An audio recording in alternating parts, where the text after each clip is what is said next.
Слушай, мама, гледам. Долу са се навъдили някакви страхотни динозаври животни. Един плъх, като докато нареждам дървата, един плъх като кочи, като ме се гриза за крака, отхапа малкото през и изчезна завинаги. Ето плъх, като горка, ма.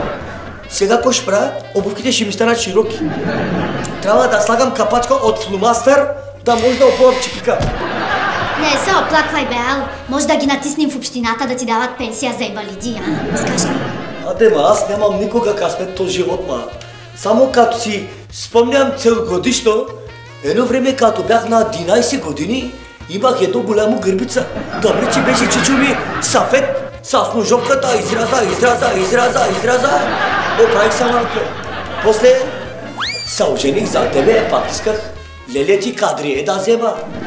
Ах, Боже, каква леля, бе! Казах ти 1000 пъти, аз леля нямам. Той бил Чичо Асен, не леля ми.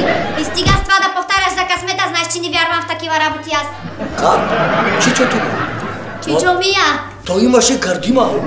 Така му висяха млеко надойно. Ти колко си тъп, бе! Ти си късметлика, аз нямам нищо късмет в живота. Родиха ми са две прости деца, едното Боянчо, другото даже не му знам името. Ти отиваш на улицата, вървиш, айде, 500 лева си намерила.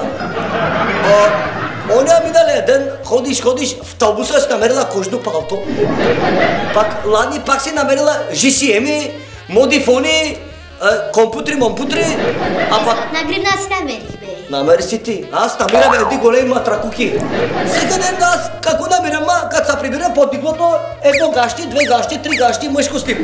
Накрая слагам на газа, то даже размера не става. И ти тъпото късмет.